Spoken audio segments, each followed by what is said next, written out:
Oh hell yes. It's Godzilla time for all you people out there.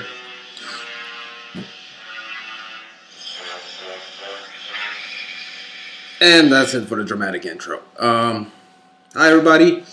Another day, another video, and another late night video as always. Midnight actually this time, so it's actually kind of early for me. Yeah, like you probably guessed, I thought I'd drag out my Godzilla box set today for a couple of reasons. First of all, for people in Norway, there's a Godzilla box set. I didn't even know this existed. I'd seen the original on DVD a couple of times, but I've never really seen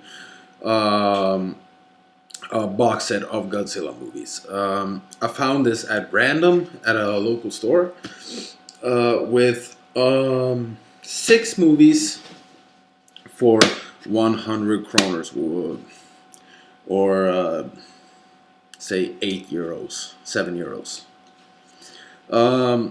So I jumped on this. I'm not a huge Godzilla fan, but I was aware of him all the way back as a kid.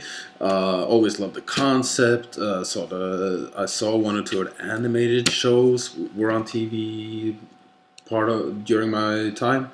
And we also had FilmNet, which turned into Channel Plus, which now is Seymour, and they used to show some of the movies back in the day. So I remember watching Son of Godzilla. That's the only one I remember vividly. But either way, went to see the '98 movie in the theaters. Thought it was cool since I had no relationship to Godzilla. I didn't really understand why everybody hated it so much until I watched James Rolfe's whole Monster Madness and kind of understood that it's not the movie itself like a monster movie. That's not why it gets flack. It's because it's called Godzilla. It's not Godzilla. That monster is not Godzilla at all. Godzilla is an indestructible force of nature, and that thing was not, which they also dealt with in the first Godzilla movie they made after, real Godzilla movie that they made after the '98 one. And now, of course, this summer we're gonna get our new American version of Godzilla, which looks several times better. But as everybody remember, the trailers for the '98 Godzilla was awesome too. So we'll just have to wait and see. But I love the cast. I love the way they seem to be going. I like the new design. Looks pretty close to the original. And since it's going to be like the biggest Godzilla ever, this could be cool. But yeah, so if you're not into Godzilla from before, or you haven't seen any movies or anything like that, this could be something for you to check out. Like I said, it was really cheap.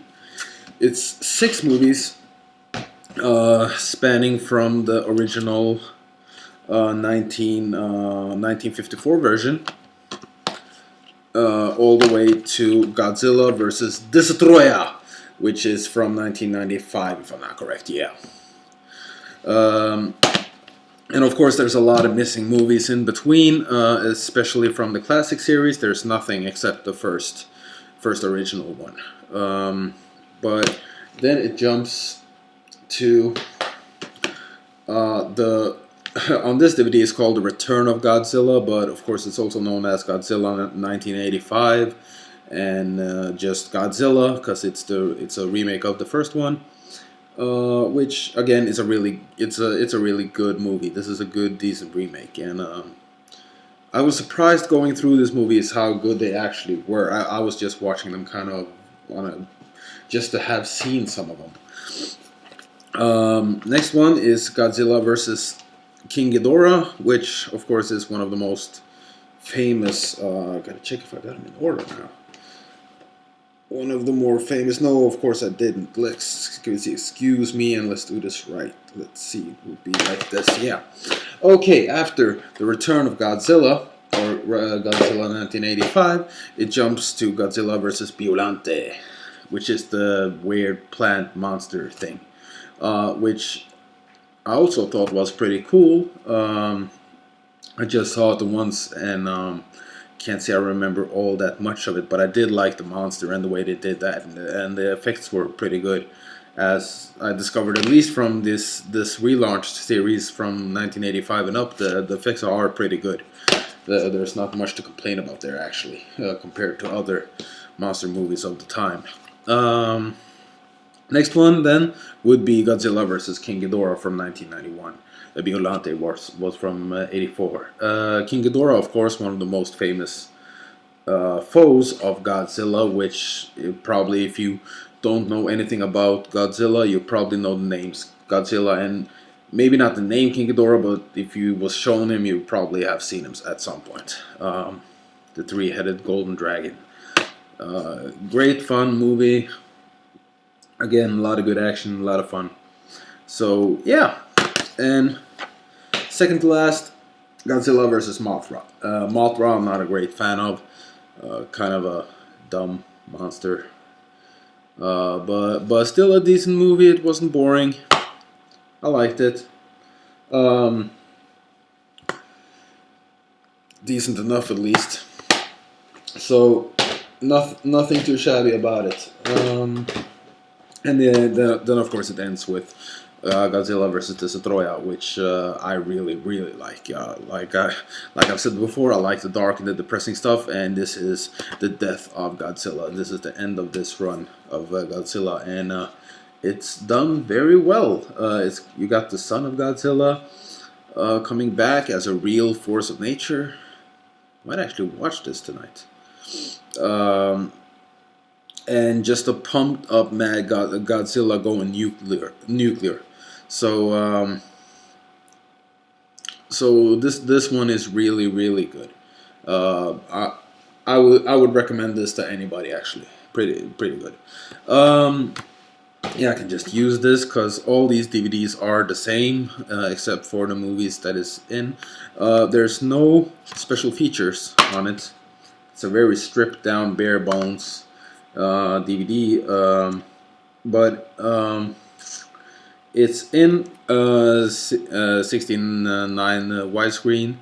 Got 235:1 picture and the Dolby Digital 5.1 and 2.0.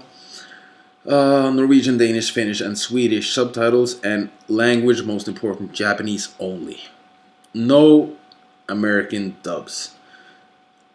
I'm confused why all you American Godzilla fans have to watch these movies in American.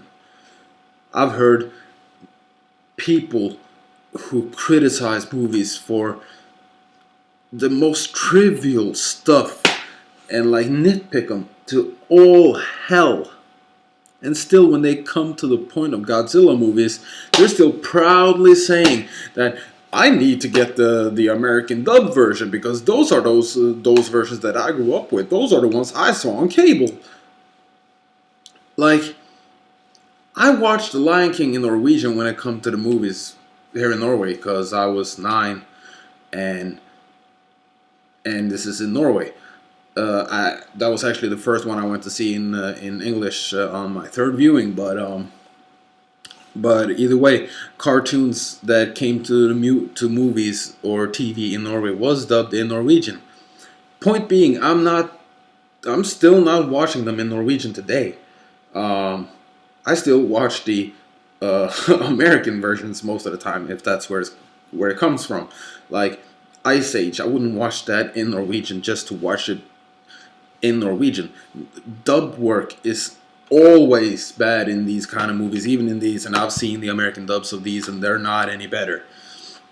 That's classic dub work, and that ruins a movie way more than subtitles will ever do. Oh, I don't want to read a movie. Watch one full movie with subtitles and you will never notice they're even there. It just completes the whole thing for you, and you understand what they say, and you don't read it, you just glance at it and see it and remember it. Like, if you watch the dub versions, man, you're lazy. These actors put in a performance, they put in a job, and you're seriously gonna listen to some actor in another studio who doesn't even know what the fuck he's dubbing? That's really beyond me. I'm not just pointing at Americans just to be like, but it seems like Americans especially are pretty bad at this. Uh, I can't really understand it because we had a choice even back here with whether to watch stuff subtitled or dubbed, which would be we could watch I don't know, Teenage Mutant Ninja Turtles in Swedish, or we could watch the Power Rangers in German, or we could watch it in English and read subtitles. And what do you think we went with? Like, we didn't go for the Norwegian dub. Nobody liked the Norwegian dub. They tried the Norwegian dub for maybe a half a year. That didn't even work. And this is a kids show, and even kids didn't want to watch this shit in Norwegian.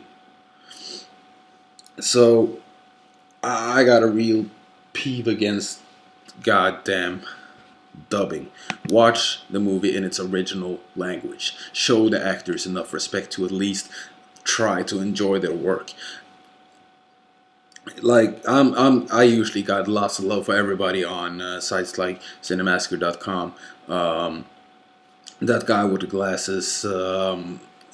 Tardis, reviews on YouTube and stuff like that. But when I see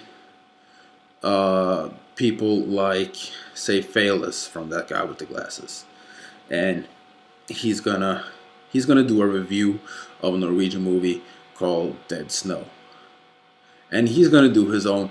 He has his own humor and stuff, and even though I don't always agree with what he thinks is funny, that's his right to think what he thinks is funny and what he thinks is good. If he sees my video, he could probably slap me for making this crappy ass video and trying to talk about it. At least he puts in some work in, production value and scripts and stuff like that. So I'm not bashing on anybody, but you're talking about a movie. You're reviewing it like almost a straight horror movie when it's very obviously comedy, horror comedy, and by you're making jokes about the plot holes and what's real or what's not. But if you at least if you watch the real language version, you would get more of the performances. Maybe it would be easier to understand the tone they were going for if you just read what they said and heard the performance instead of interpreting the dub version of what you're seeing. I can be totally wrong about this too. Like, I'm not a cocky motherfucker. I can be totally wrong, but it just seems kind of I don't know, lazy to me to watch stuff in dub. I think you're sort of cut off from that as soon as you hit 8, 9, when you start to comprehend at least English. Where depending on where you are, you would probably it would be you would move on to English, or say if you lived in America or California, something like that. From what I understand, you have a lot of Spanish TV, so I would, at least by living there, I would probably pick up a whole lot of Spanish language. We grew up with Swedish children's TV. We didn't even have we had some, but we basically didn't have children's programming in our own language. So, but still, that just made us bilingual. that made us pick up the differences between Norwegian and Swedish. And later, when English came to, watching stuff in English helped us develop the language. I'm not the greatest speaker ever, but most of what I got and how I speak and whatever comes from TVs, movies, books. Probably not that many books, but maybe audio books. No. I read Lord of the Rings, goddammit, in English, so don't you judge me. But yeah, I sidetracked like a motherfucker right now. So, this here is a really, really, really, really good buy. Goodbye. 6 movies for basically what is the price of one. Basic DVDs. It says special edition on these, so I don't know. Maybe it's a special edition director's cut or something like that. But it's not much. And I forgot on the inside, the discs look like this, and all that text and stuff you're seeing is on this side. You got a checklist of all the Godzilla movies, so you can see which one you're missing and stuff like that. And we got here, you have a little fun fact section with facts about Godzilla. Background, the name, height, weight, shoe size, and the Godzillasaurus. But that stuff you can read if you actually get this set.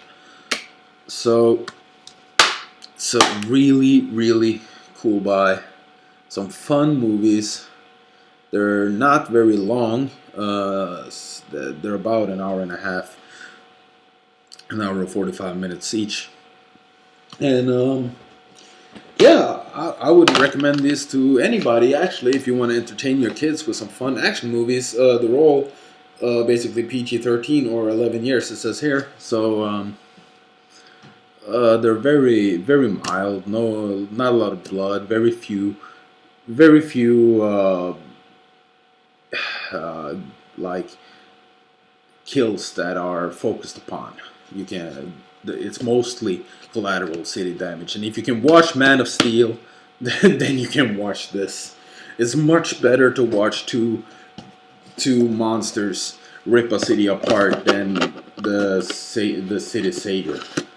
I don't like Man of Steel. I really didn't. Good effects, a lot of some good acting here and there, but and I liked Henry Cavill as Superman, but for the most part, that was a bad movie. That was a bad representation of Superman. That was just bad. And everybody bad-mouthing Batman versus Superman. I'm betting you it's going to be better than this fucking piece of shit, even though it's still Zack Snyder behind the mix, because it's going to be fucking Batman and fucking Superman in the same goddamn movie, even though it's a Superman versus Batman, or whatever they're going to end up calling it. So, thank you for listening to my rambles once again, and I will see you somewhere around the rainbow somewhere. Peace.